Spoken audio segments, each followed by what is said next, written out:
Welcome to the intersection of technology, cybersecurity, and society.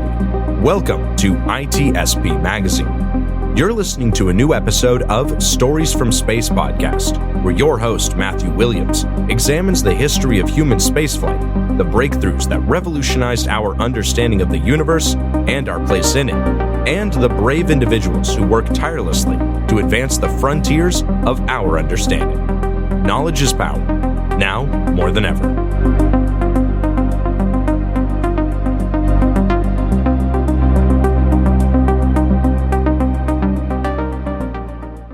The authors acknowledge that this podcast was recorded on the traditional, unceded lands of the Lekwungen peoples. Hello, and welcome back to another episode of Stories from Space. I'm your host, Matt Williams, and today, picking up where we left off in previous episodes that looked at the Chinese space program and the Indian space program, I wanted to talk more about the major space programs around the world and what they hope to accomplish in the coming years and decades.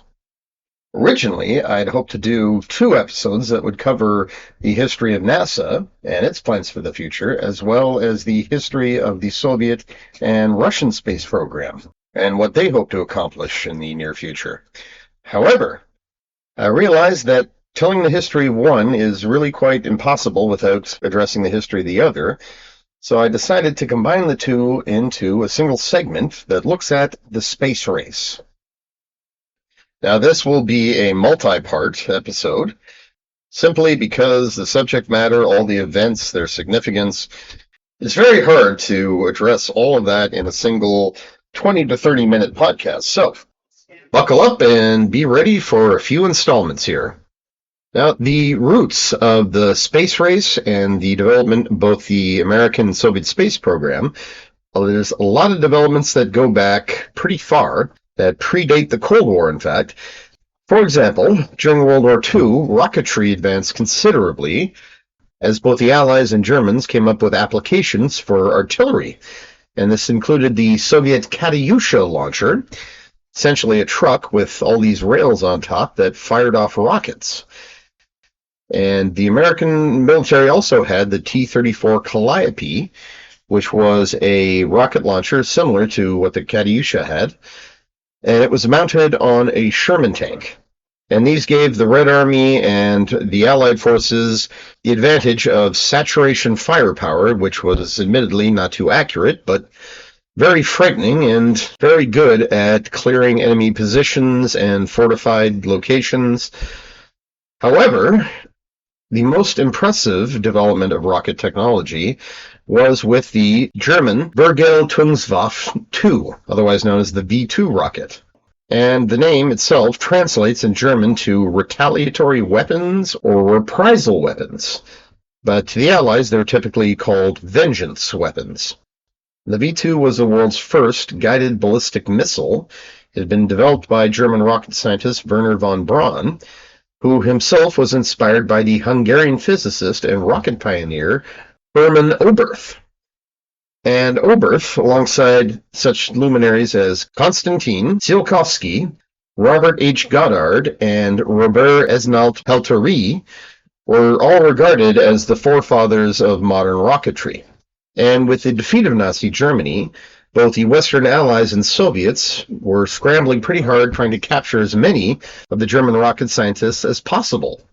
And this was due to just how far Germany's wartime rocketry program had advanced, and it was also due to mounting tensions between the Allies and the Soviets, which gave way to the Cold War shortly after, which officially kicked off in 1947-48. And so both sides recruited these scientists as part of their own rocketry programs, the primary purpose of which was to develop rocket systems to deliver nuclear warheads. And as I've said repeatedly in previous podcasts, this is how all of the major space programs of the world came to be. It began as part of a nuclear arms race, But at the same time, both NASA and the Soviets and other space programs that would emerge subsequently, they recognized the potential for high-altitude scientific research and space exploration. And this included access to space for military purposes, the deployment of spy satellites and nuclear weapons in orbit. But there was also the major motivation of prestige. In the atmosphere of the Cold War, which was about ideology as much as weapons, the idea of getting there first and scoring a massive propaganda victory was certainly appealing, but it was also seen as a way of demonstrating who had the superior industrial and economic model. And so this led to a parallel effort alongside the arms race known as the space race.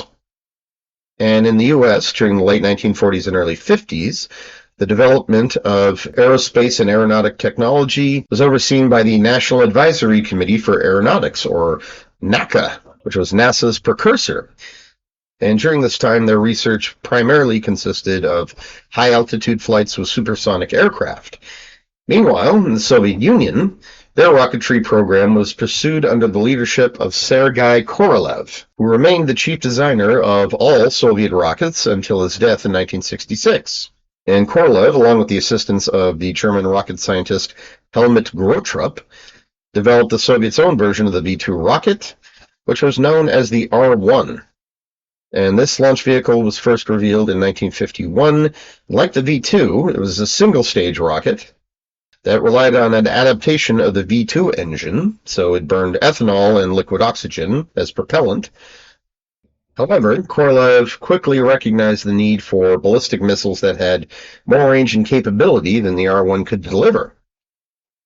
And this led to the development of the R-7 Semyorka by 1957. And this was a two-stage ballistic missile that had a range of over 8,000 kilometers, or 5,000 miles. It also came with a more sophisticated thruster assembly, which included a single core engine and 4 strap-on boosters, all powered by liquid oxygen and kerosene. And the R-7 would remain the workhorse of the Soviet and, later, the Russian space programs, since all Soviet rockets that followed, including the Soyuz rocket, were derived from this initial design. Those rockets were still in use 50 years later when Russia was deploying its own modules for the ISS, and it helped the Soviets get an early lead in the space race. And this occurred on October 4th, 1957, as the Soviets launched the first artificial satellite to space, known as Sputnik 1. And the name, in Russian, translates to fellow traveler. For 22 days, Sputnik 1 orbited Earth and transmitted a simple radio signal. And this is what it sounded like.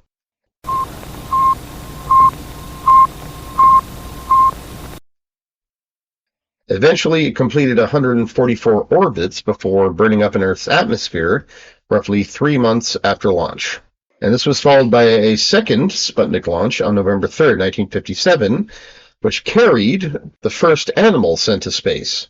And that was the famous dog named Laika. Tragically, Laika died in flight, but became a national hero who was commemorated with statues and a commemorative postage stamp, and she is viewed as a national hero to this day.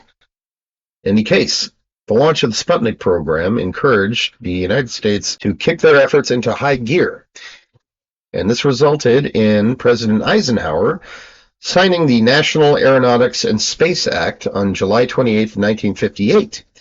This created NASA, which took over from NACA's research, and was tasked with the development of not only rockets, but a human space program. And these efforts would be overseen by Wernher von Braun, who had been recruited to NASA under Operation Paperclip, along with several other key German rocket scientists. At the time, Wernher von Braun and several other prominent German rocket scientists had been working on the development of ballistic missiles. Similar to the Soviet program, it's all about creating launch vehicles that could deliver nuclear warheads. However, NASA began to repurpose their designs and their rockets for space. And this led to the development of the Mercury Redstone launch vehicle, an adaptation of the Redstone ballistic missile, which would launch Explorer 1. which was America's first artificial satellite, on February 1st, 1958. And within a few years, it would be used to launch the first American astronauts to space through the Mercury program. At around this time, the Soviets also began taking their first steps towards sending crewed missions to space as part of the Vostok program. These two programs, Mercury and Vostok, saw the development of crew-capable spacecraft and larger, more powerful rockets that relied on liquid oxidizers and better propellants for more thrust. For the Soviets, this consisted of the Vostok space capsule, which would launch atop a modified R-7 rocket, or the Vostok K. This rocket and spacecraft allowed the Soviets to get another early lead when, on April 12, 1961, cosmonaut Yuri Gagarin became the first man to go to space as part of the Vostok 1 mission. The flight lasted only an hour and 48 minutes, and Gagarin completed only a single orbit. Nevertheless, the achievement was incredibly significant and was celebrated by people all over the world. Today, people continue to commemorate Gagarin's accomplishment in what is known as Yuri's Night, an international celebration held every April 12th to commemorate this milestone in space exploration. Gagarin's mission was followed by the flight of Valentina Tereshkova, who became the first woman to go to space aboard the Vostok 6 mission in June 16, 1963. Tereshkova spent 2 days, 22 hours, and 50 minutes in space and completed 40 orbits. Tereshkova also remains the only woman who has flown in space as part of a solo mission, and at 26 years of age, she was also the youngest. During the flight, Tereshkova also maintained a flight log and took photographs of the horizon, which would later be used to identify aerosol layers in the atmosphere. The success of the Soviet Vostok program led to NASA expediting Project Mercury. From May 5, 1961 to May 15, 1963, the Mercury 7 astronauts launched to orbit using the Mercury Redstone rocket, the more powerful Atlas Mercury, and the Mercury capsule. This included Alan Shepard, Gus Grissom, Gordon Cooper, Wally Schirra, Deke Slayton, John Glenn, and Scott Carpenter. On May 5, 1961, less than a month after Gagarin launched, Alan Shepard became the first American to go to space. This consisted of a suborbital space flight named Freedom 7, which lasted only 15 minutes and 22 seconds. The capsule then landed at sea, and Alan Shepard was retrieved by naval forces aboard the USS Lake Champlain. On February 20, 1962, NASA accomplished its first orbital spaceflight, with astronaut John Glenn flying the Friendship 7 mission. During this flight, Glenn made 3 full orbits before re-entering the atmosphere and had to fly parts of the final 2 orbits manually due to a number of technical and structural issues with the spacecraft. On May 15, 1963, the 6th and final Mercury mission was flown by Gordon Cooper. As part of the Faith 7 mission, he performed 22 orbits over the course of 34 hours before his spacecraft returned to Earth. In the end, both programs were a success. Unfortunately, the Soviets had not only got there first, but their flights had outperformed those of NASA. For example, the Vostok 5 mission by Valery Bykovsky set a record for spending 4 days, 23 hours, and 7 minutes in space and accomplished 82 orbits. This remains the longest solo orbital flight on record. The Vostok 3 and 4 missions also accomplished the first simultaneous flight of 2 spacecraft. Nevertheless, NASA demonstrated several advantages in terms of innovation and sophistication, which would become apparent with subsequent programs. For instance, while the Soviets relied on a modified R-7 and would continue to rely on R-7 variants throughout the space race, Project Mercury involved 2 launch vehicles. This included the Mercury Redstone and more powerful Atlas Mercury rockets, both of which were variants from ICBMs. Whereas the Mercury ICBM was a single-stage rocket, Atlas Mercury was a stage-and-a-half vehicle consisting of a core stage and 2 external boosters. In addition, the Vostok spacecraft, while simpler and easier to produce, had few amenities for its crew. This included the fact that the re-entry capsule was incapable of making a soft landing. Instead, pilots had to eject from the capsule and parachute to the surface by themselves while still at an altitude of 7 kilometers or 4.3 miles. Meanwhile, Project Mercury's ballistic capsule was capable of landing itself using onboard parachutes. The pilots would then make splashdown in the ocean and be retrieved by a naval ship, a process that was much easier on their crews. A notable example was Valentina Tereshkova's flight, in which she suffered a nasty bump to the head as a result of a rush parachute landing. Having demonstrated their capabilities of sending crewed missions to space, the next step for both NASA and the Soviet space programs was to develop the capability for long-term durations in space. This was essential to achieving the next phase in the space race, which was sending crewed missions to the moon. For NASA, this took the form of Project Gemini, inaugurated in 1961, with missions flown from 1965 to 66, while the Soviets followed up on Vostok with their Voskhod program, which is Russian for ascent or dawn. For their Gemini program, NASA developed a new two-stage Titan II rocket, a modified variant of the Titan II ICBM that replaced the Atlas rocket, and the Gemini spacecraft, an enlarged version of the Mercury capsule capable of carrying a two-person crew. The spacecraft also came with several key modifications, including retro rockets and the relocation of the electrical and propulsion systems, as well as the oxygen and water supply, to a detachable adapter module behind the main reentry module. In addition, all the internal spacecraft systems were in modular component form, which could be independently tested and replaced without disturbing other components. For the Voskhod program, the Soviet space program introduced the more powerful two-stage Voskhod rocket.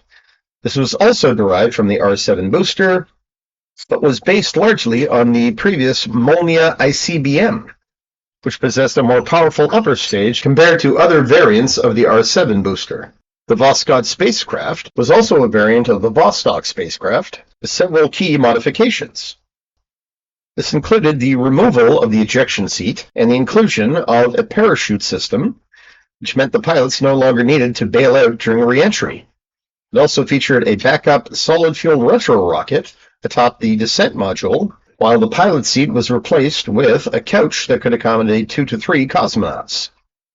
The in-flight controls didn't change, however, which meant the crew had to crane their necks at 90 degrees to see the instruments.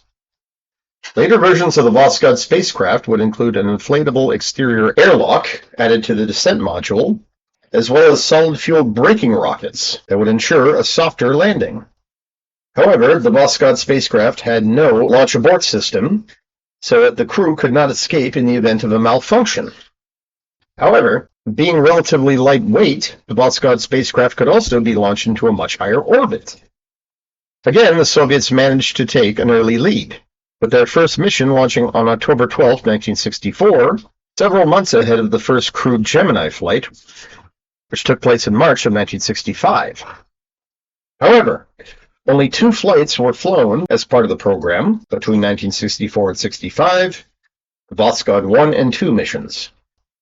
Nevertheless, the Soviets did manage to achieve some milestones with this program. The first took place on the Voskhod 1 flight, which was the very first multi-person spaceflight ever conducted. This mission saw a 3-person crew, including Vladimir Kamarov, Konstantin Feoktistov, and Boris Yegorov, spending 1 day, 17 minutes, and 3 seconds in space and completing 16 orbits. The Voskhod 2 flight, which happened on March 19, 1964, saw the first extravehicular activity, EVA, or spacewalk, accomplished by cosmonauts Pavel Belyayev and Alexei Leonov. While NASA's crewed Gemini flights occurred roughly a year later, the program's accomplishments vastly exceeded those of the Voskhod program. Between 1965 and 66, this program would send a total of 16 astronauts to low Earth orbit as part of the Gemini 3 to 12 missions. In addition, multiple firsts were accomplished by the Gemini program. The Gemini 3 flight, piloted by Virgil Gus Grissom and John W. Young, was the first mission where a crewed spacecraft used its thrusters to change its orbit. Gemini 4, which launched on June 3rd, 1965, saw James A. McDivitt and Edward H. White II spend 4 days, 1 hour, and 56 minutes and 12 seconds in space while accomplishing 66 orbits. This mission also saw Ed White become the first American to make an EVA. The Gemini 6 mission, which launched on December 15, 1965, with Walter Schirra and Thomas Stafford as astronauts, witnessed the first spacecraft rendezvous between the Gemini 6A spacecraft and the Gemini 7 spacecraft. The Gemini 8 spacecraft, piloted by Neil Armstrong and David Scott, launched on March 17, 1966, and achieved the first space docking with an uncrewed vehicle known as the Agena Target Vehicle. As if that wasn't enough, the Gemini 10 mission, which launched on July 18, 1966, and was piloted by John Young and Michael Collins, saw Collins become the first astronaut to meet another spacecraft in orbit during his second EVA. Collins was also the first astronaut to conduct 2 EVAs in a single mission. Next, the Gemini 11 mission, which launched on September 12, 1966, piloted by Charles Pete Conrad Jr. and Richard F. Gordon Jr., saw the astronauts conducting the first direct ascent rendezvous with an Agena Target Vehicle, meaning they accomplished this on their first orbit. They also set a crewed orbital altitude record of 1,369 kilometers, or 850 miles, above Earth. Last, there was the Gemini 12 mission, which took off on November 11, 1966, which was piloted by James A. Lovell Jr. and Edwin Buzz Aldrin. During the flight, these astronauts proved that extended periods of work in EVA could be done safely thanks to the newly implemented footholds, handholds, and scheduled rest periods NASA had developed. These missions helped NASA master spacewalking, spacecraft rendezvous, dockings, and long-duration spaceflight, and demonstrated that missions to space could endure for periods of up to 14 days. This was vital, seeing as how it would take 8 days for a spacecraft to make a lunar round trip. What's more, it allowed NASA to catch up and overcome the Soviet Union in terms of the space race, which, as I mentioned, was due to greater levels of innovation and engineering on behalf of NASA, which mirrored developments and the competition taking place in other aspects of the Cold War. Basically, the Voskhod program was a continuation of Vostok, using much the same rockets and much the same spacecraft, but with modifications. And while NASA also updated elements of Project Mercury for Gemini, they continued to test and rely on more sophisticated, more powerful rocket boosters, rather than simply designing variants of their original launch vehicle, the Mercury Redstone. In addition, the spacecraft modifications that they implemented for Gemini were really quite thorough and would go a long way towards informing the Apollo spacecraft. What's more, NASA had been working towards the creation of the Saturn V, the 3-stage rocket that would send all the Apollo missions to the moon. The Soviets did not commence their efforts to realize a lunar rocket, the N-1, until 1965. And these efforts would suffer considerably due to Korolev's death in 1966. The stage was now set for the Apollo program, and whereas NASA began this program in earnest in 1961, the Soviets officially seeded the race, but nevertheless began preparations in earnest around the same time. What followed would not only determine who the victor in the space race would be, but would forever alter the course of history. It would also go on to inform and inspire renewed attempts to reach the moon with Project Artemis, roughly 50 years later. All of that and more in part 2 of this segment on the space race. Thank you for listening. I'm Matt Williams, and this has been Stories from Space.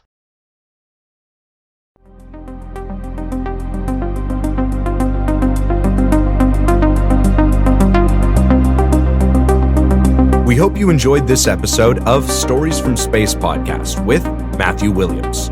If you learned something new and this podcast made you think, then share itspmagazine.com with your friends, family, and colleagues. If you represent a company and wish to associate your brand with our conversations, sponsor one or more of our podcast channels. We hope you will come back for more stories and follow us on our journey. You can always find us at the intersection of technology, cybersecurity, and society.